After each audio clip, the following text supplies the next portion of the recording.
Buenas tardes, muy buenas noches o días, según la hora en la que estén viendo esta, que es la última presentación de este pequeño e informal mini cursillo introductorio sobre algunos conceptos básicos de astronomía maya. Y en el caso de hoy vamos a hablar justamente de lo más importante, el meollo que conjuga todo lo que ya hemos visto en los anteriores 4 videos, que es la cosmovisión y su relación con la astronomía.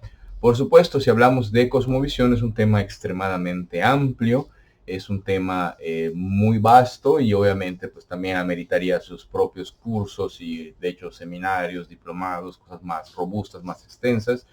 Pero aquí solo me quiero remitir a algunos puntos que estén relacionados con la astronomía. Bueno, casi todo está, pero algunas cosas muy puntuales, y aterrizarlo en un ejemplo práctico de mi autoría, para que pues quede un poco mejor comprendido el tema, y espero que así sea, ¿no? Entonces, pues vamos a empezar con algunas cosas básicas. ¿Qué es cosmovisión?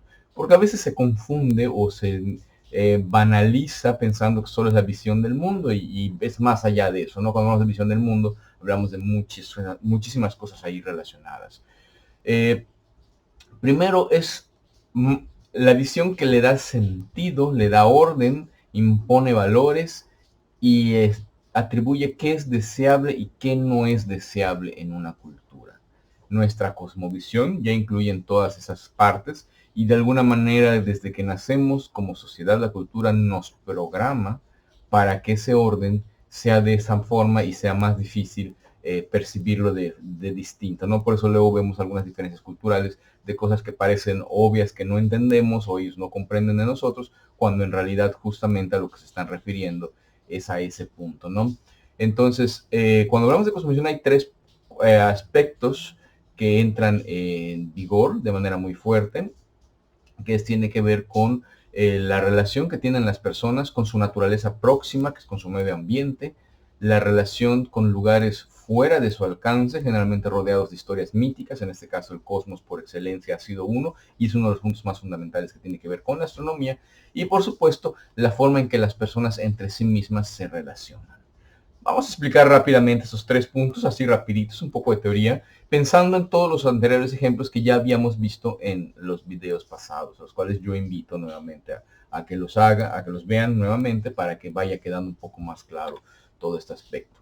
Primero, cuando hablamos de la sociedad y la naturaleza próxima, entendemos que es la relación y las atribuciones que le ponemos a elementos, animales, plantas, árboles, etcétera, que están en nuestro medio y que tienen un aspecto importante, sagrado, mítico. En el caso del área maya, los montes juegan un papel fundamental, puesto que tienen dueño, es un ente en sí mismo, los ríos, las lagunas, las aguadas, los cenotes, en sí. Y muchas veces lo que el ser humano busca hacer con motivos religiosos es recrear de manera artificial estos elementos que ya son existentes en la naturaleza, con sus respectivas modificaciones acorde a sus necesidades, ¿no? Entonces, por ejemplo, cuando entendemos, no queremos entender el papel de por qué hacer estructuras de tipo piramidal, al menos en Mesoamérica, vemos que hay una respuesta muy clara, que no me voy a adelantar a ella, lo vamos a ver después, en un ratito, que tiene que ver justamente con esta relación. Es decir, sus centros urbanos no solo responden a cuestiones prácticas, también a cuestiones religiosas, ceremoniales, es decir, son un conjunto muy complejo. Por supuesto está la relación con el cosmos, y aquí quise incluir esta foto excelente de Robert Fedez, que es ganadora de algunos premios, que justamente es la relación con este entorno lejano, visible, pero casi inaccesible, de difícil acceso, mítico muchas veces, morada de deidades. Aquí tenemos en el área maya el inframundo y el cielo, que al mismo tiempo están interconectados. En este caso, una idea, una propuesta que se ha hecho a través de la concepción de lo que es con la cuerda viviente, Kushanzum, que también puede ser representada como la Vía Láctea, que es un concepto que se ha ido pues, reestructurando con el tiempo, y que todavía persiste en algunas comunidades mayas actuales. Entonces, pues bueno, por eso quise incluir tal foto. Y es cómo nos relacionamos con esos lugares, quién puede acceder, quién no puede acceder, cómo se accede, cómo se excluye. Por ejemplo, en la cosmovisión cristiana, pues tenemos la noción del cielo como un lugar inaccesible, donde no cualquiera, y uno tiene que cumplir una serie de requisitos, y por supuesto pues es el intermediario que nos conoce quien decide qué es lo más primordial o no. Entonces, y así podemos ver que esos principios se aplican en varias religiones y culturas. Y por supuesto, esos principios se aplican así porque obviamente todo esto se tiene que socializar, todo esto tiene que interactuar. Y ahí es donde viene la cuestión de la relación de las personas con las personas, como el tercer elemento y más importante, que es el que construye toda esta relación y andamiaje cuando hablamos de cosmovisión. Es decir, no solo nos relacionamos con nuestro entorno, nuestra naturaleza cercana, con lugares inaccesibles, sino también con las personas con respecto a esos mismos. Y por supuesto, pues nuestra propia naturaleza humana también, la cosmovisión la explica a partir de estas relaciones, que es deseable, que no es deseable hacer. Entonces, son esos tres elementos que hay que tomar en cuenta cuando hablemos de astronomía y de cualquier otra relación de otros temas con la cosmovisión. Y por supuesto, la cosmovisión al mismo tiempo, como dice, no es una, como dice López Austin, no es obra de uno o de otro, sino es obra de todos. Todos la construimos, todos la cambiamos a partir de nuestras dinámicas. Por eso es que no es igual.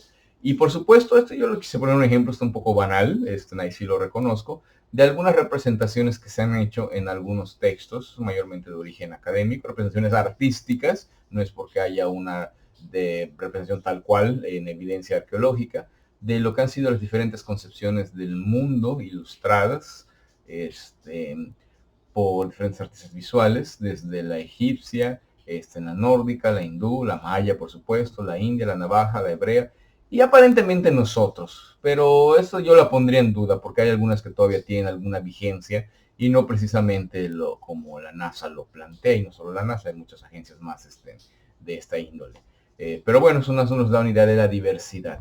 Y ya que hablamos de diversidad, es muy importante reconocer que la forma, sobre todo en esta última relación de personas con personas en la construcción y reconstrucción de la cosmovisión, es muy importante reconocer la diversidad que se da en cualquier cultura, y sobre todo si hablamos en la cultura maya, ya nos vamos a ir enfocando más a ella, justamente en todas estas diferentes formas de expresión, es decir, el lenguaje es la forma más importante, la amalgama de todos estos conocimientos. Sin el lenguaje no los tenemos. Entonces, por eso es muy importante notificar que en el área maya hablamos de que no solo hay una cosmovisión en cuanto a que hay un principio básico, un núcleo duro, nuevamente como lo ha expresado Alfredo López Austin, pero también hay particularidades dentro de ese núcleo duro que son las que hacen que se mueva, que se dinamice, y cada una está expresada en el propio idioma. Entonces, si tenemos todas estas variantes del idioma maya, de la lengua maya, diferentes idiomas mayas, los que tenemos hoy en día que están originales son esta enorme variedad. Algunos se relacionan, como el yucateco con el lacandón, el itzá y el mopal,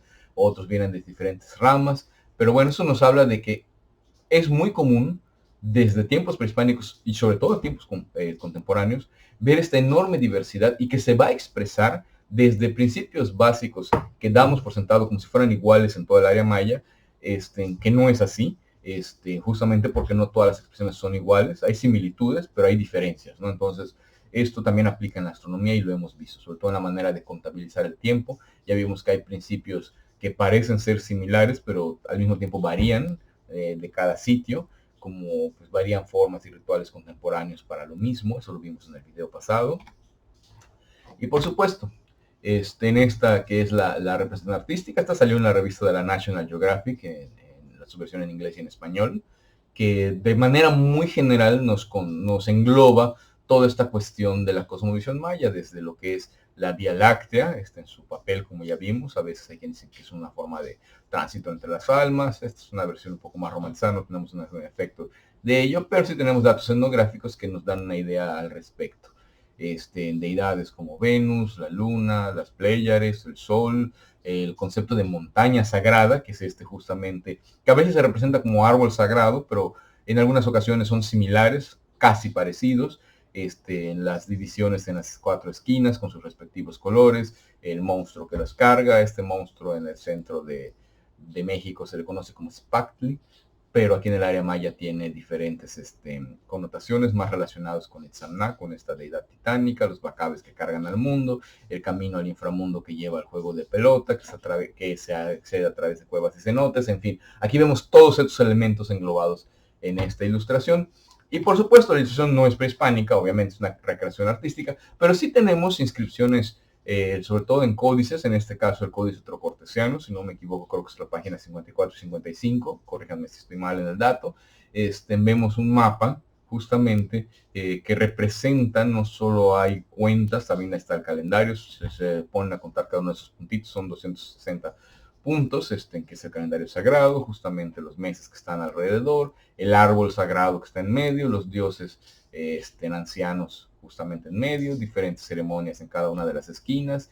Y de hecho esta representación nos recuerda un poco el movimiento del sol, así que vemos desde qué elemento de la naturaleza está extraído, es decir, tenemos al sol aparentemente, eso les recuerdo mucho ver el primer video, moviéndose hacia las esquinas, hacia el centro. Por eso el centro tiene un papel muy importante, sobre todo el lugar en donde desde la concepción maya se dan las relaciones entre las personas, donde se crean las cosas. Por eso el cenit, donde el sol representa el centro de las cosas, justamente es tan importante en esta concepción. No solo tiene que ver esta relación con la agricultura, que no la excluye, insisto, pero va más allá de la cuestión práctica, también tiene un trasfondo religioso. Y bueno, ya que hablamos de montaña sagrada, ¿a qué nos referimos a este concepto? Es uno de los principales aspectos que podrían unificar a toda esta región conocida como Mesoamérica, que va desde tiempos preclásicos, es mitológico como el origen del mundo, el origen de las cosas, en un lugar sagrado, de sus entrañas se resguarda el agua, se accede a través de cuevas, ahí es morada de dioses, que pueden moverse desde el inframundo hacia el cielo, como en el caso de algunas deidades de la lluvia, en fin.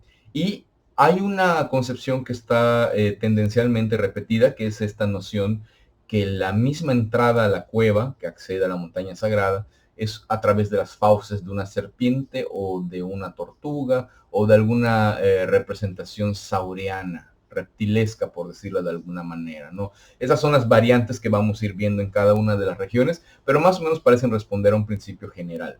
De este monstruo mitológico, a veces medio quimera, como ya ha señalado, y vamos a retomar las palabras de Eric Velázquez. En fin, si hablamos de montaña sagrada, uno de los elementos iconográficamente más tempranos lo encontramos en Chalcatzingo, en Morelos. No es maya, es olmeca,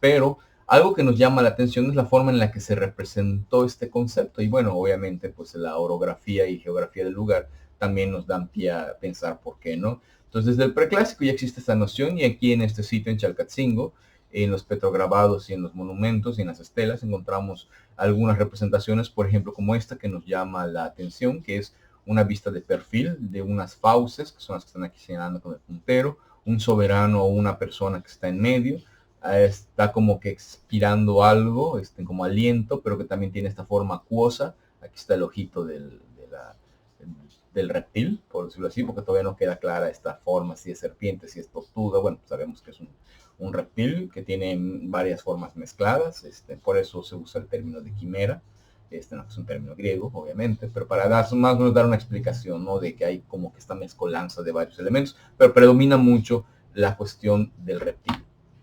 Y por supuesto ahí mismo ya no se encuentra en el sitio, se encuentra en el Museo Metropolitano de Nueva York, si no me equivoco, que tiene esta forma cuadribular, es decir, la mandíbula parece tener una visión en 4 grados. Aquí obviamente se accedía a algo, posiblemente al interior de una cueva o de algún recinto que simulaba una cueva. En los ojos es la misma versión, solo que de frente, ya no de perfil. Y bueno, obviamente elementos acuáticos asociados a la entrada del monstruo, del inframundo como tal. Y a esto se ha hecho un trabajo muy interesante, varios de hecho, pero uno de los que me llaman la atención, la autora es Catalina Magni, aquí está la referencia para quien quiera buscarlo, que tiene que ver con ese simbolismo de la cueva entre los olmecas, con estas representaciones.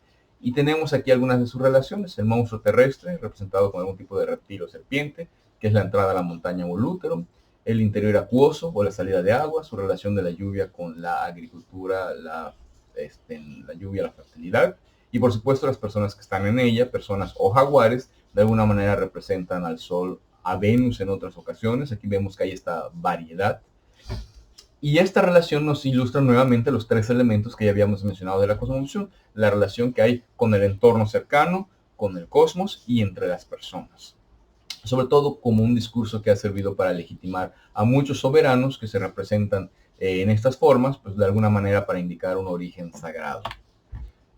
Bueno, este trabajo, por supuesto que estoy citando, no era la intención hablar de lo que era la montaña sagrada, pero sí dentro de algunos resultados que se dan en trabajos de la epigrafía, podemos ver cómo hay autores que en sus lecturas empiezan a señalar algunos puntos que los retomo y en alguna interpretación pudieran ayudarnos a reafirmar este concepto de montaña sagrada y su relación que tiene justamente con las personas y con esos elementos reptilescos. Por ejemplo, Alejandro Cheseña hace una lectura para propone una lectura para un glifo de 7 cuevas, como el origen del mundo, el cual también pues no es, digamos, expresamente la intención de Alfonso La Cadena, pero en sus lecturas también parece llegar a ciertas similitudes, sobre todo esta forma de caparazón que también puede representar un elemento escalonado, de pirámide o de juego de pelota, que obviamente tiene una relación con el inframundo.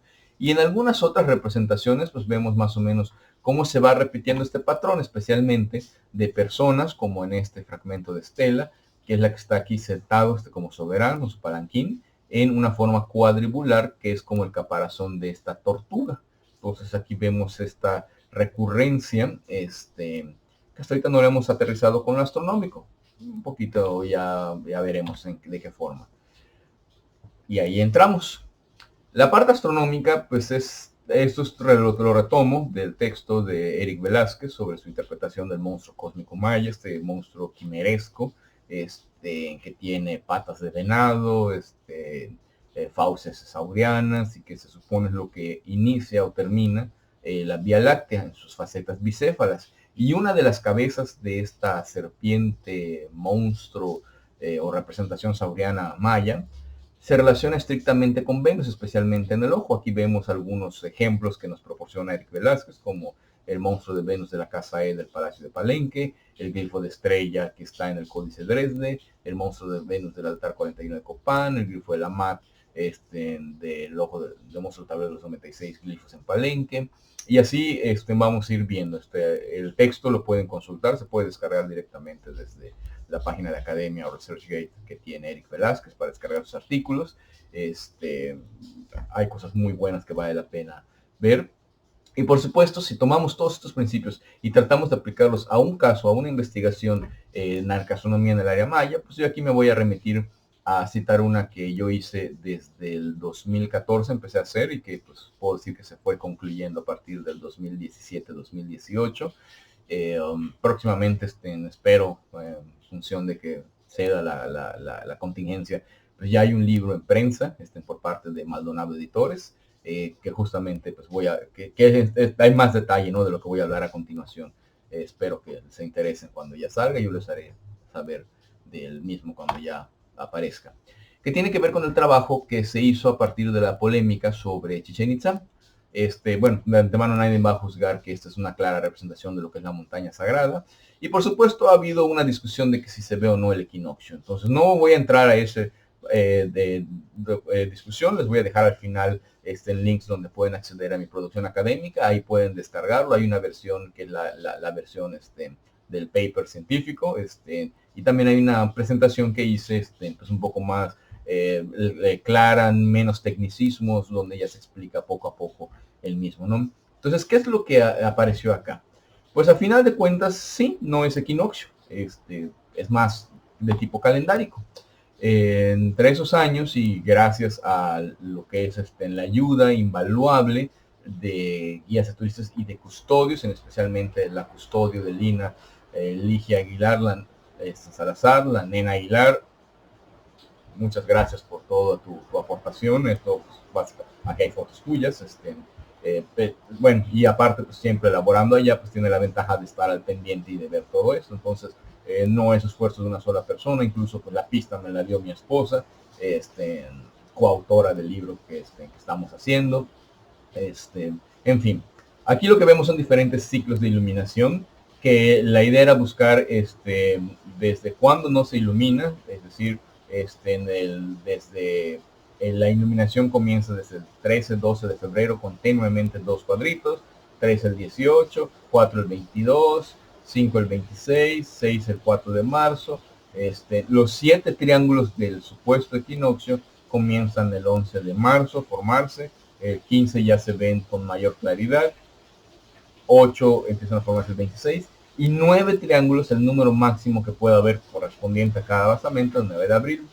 El 23 de mayo lo que tiene es que toda la alfarda ya se encuentra completamente iluminada a partir de esa fecha y no vuelve hasta el 18 de junio, donde a la inversa se repite el proceso hasta llegar al 29-30 de octubre, donde ya se oscurece completamente, pasando por el solsticio de verano, hasta repetir nuevamente el ciclo.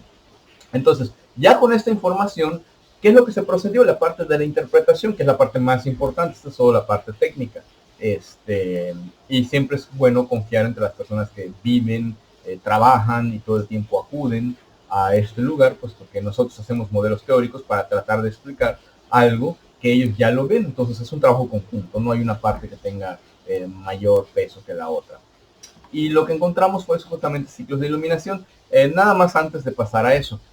Antes ya se había hecho un trabajo muy bueno por parte de Arturo Montero, en el cual justamente pues representaba la noción de la división cuatripartita de la pirámide en función de un eje que tiene que ver con el paso del sol por el cenit, justamente el 23 de mayo, entonces, que es cuando se ilumina. Entonces aquí la sugerencia, la propuesta, es que estos ciclos de iluminación están respondiendo a otros ciclos relacionados mayormente con la agricultura.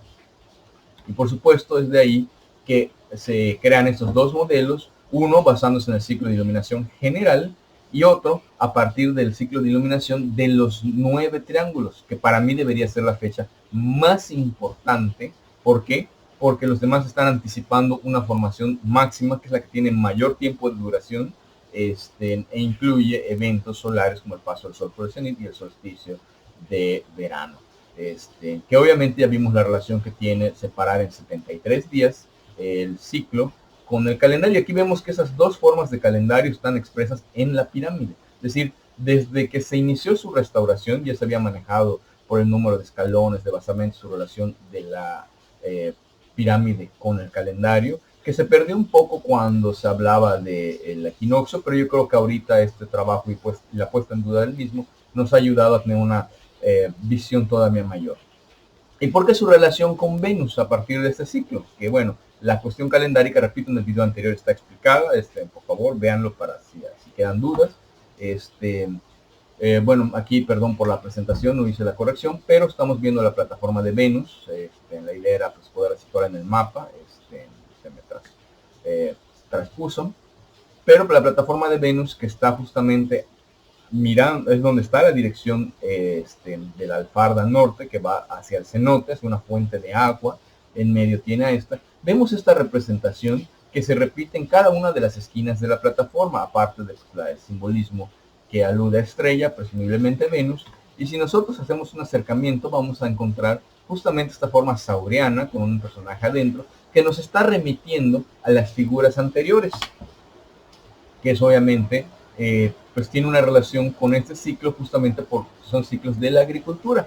Y claro, una de las mejores evidencias tenemos que es la etnográfica, en la cual pues obviamente hay autores que han empezado a citar los problemas de que esta distancia temporal ha hecho que lo que se ve en el castillo no pueda ser considerado un legado todavía vivo hacia las temporadas agrícolas, lo cual me parece un grave error, porque sí tenemos aspectos que hablan de la continuidad, que es el mapa que de igual les había puesto en el video anterior. Vemos justamente cómo estos ciclos son casi correspondientes a ciclos, por ejemplo, y este trabajo no se hizo, no es parte del que yo hice, es otro que yo retomé, donde ya habían establecido de manera general algunos ciclos en el sur de Yucatán. Así que vámonos de lo más reciente a lo más antiguo, porque también escudriñando en información histórica, tenemos elementos que sobre todo aluden al papel que tiene que ver la cosmovisión, es decir, al elemento sauriano con la lluvia y la agricultura. Los ciclos agrícolas en el norte de la península de Yucatán, bueno, pues justamente van acordes con estos que estamos viendo.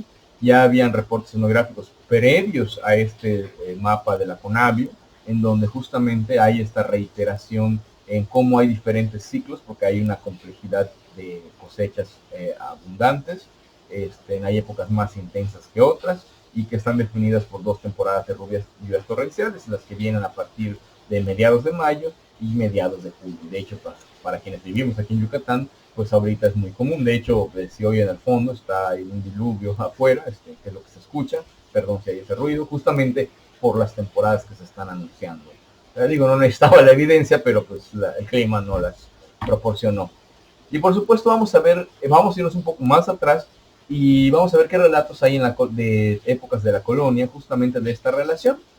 Por ejemplo, en el libro de las Constituciones Diocesanas del Obispado de Chiapa, de Francisco Núñez de la Vega, entre sus tantas descripciones muy dispersas y por supuesto con toda esta visión inquisidora, vemos cómo hablaba de que había un culto a un demonio conocido como Chuchulcán, que pues, en este caso estamos hablando de Cuculcán, que justamente se le daban ofrendas para la lluvia y que se le hacían a menudo en las bases de los cerros. El encargado de las cuevas, es decir, aquí vamos viendo cómo esta visión pues se va reiterando, ¿no? También tenemos escritos etnohistóricos, es decir, de poblaciones mayas, aún ya con la contaminación cristiana, y me refiero por contaminación porque pues, obviamente su visión ya estaba entremezclada entre el legado prehispánico y la religión recién llegada.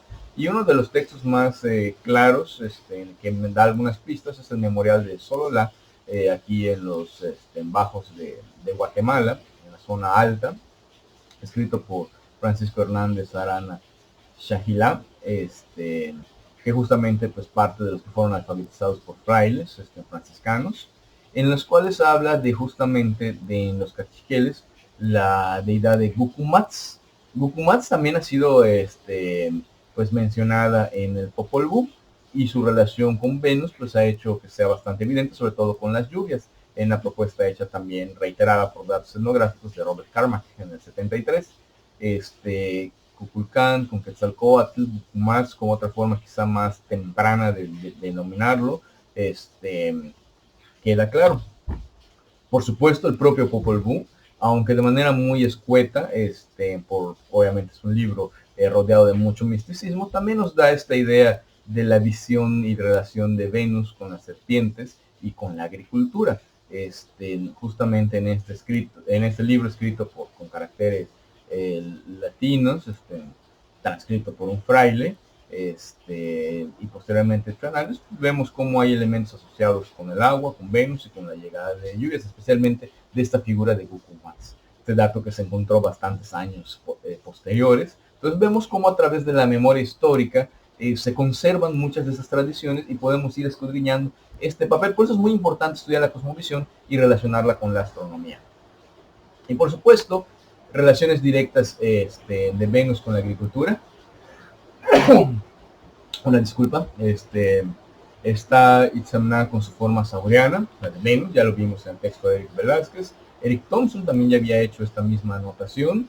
Por supuesto, entre los quichés ya vimos como repaso la relación de Gucumatz, una serpiente con plumas en época de cosechas. Entre los chorchís también existe, chortís, perdón, en esta idea de una serpiente con plumas o reptiles asociados a las lluvias o que resguardan el agua para las lluvias, conocidas como chichán, que tiene que ver con un grifo en el calendario maya. Y por supuesto, en el norte de la península de Yucatán también existen trabajos, aunque no con ese nombre, sí con el nombre de Tzucán, de una serpiente que vive al interior de cuevas y cenotes, no es emplumada, pero tiene una cría de caballo, guardiana de suministrar el agua y pues de alguna manera colaboradora o trabajadora con el dios de la lluvia, Yumchak, el señor Chak.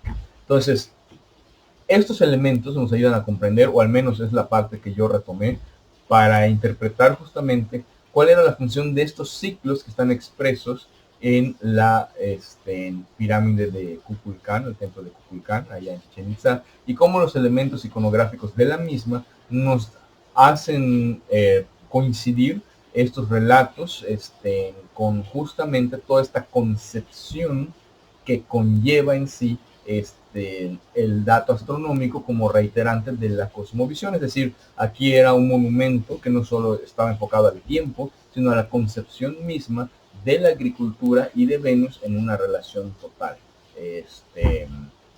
Este es uno de tantos ejemplos. Obviamente hay muchísimos más casos que valen la pena interpretar o reinterpretar en función de esos datos. Esto es más o menos como para ver cómo de alguna manera los trabajos en arqueastronomía pues deben ir guiándose en cuanto a que ir tomando la mayor cantidad de evidencias posibles de diferentes áreas, de la lingüística, de la antropología social, de la etnografía, de la historia, de la etnohistoria, para tratar de tener un corpus relativamente fuerte, congruente, relacionado entre sí mismo, que nos permita comprender justamente este papel, ¿no? Entonces, con esto finalizo este pequeño curso.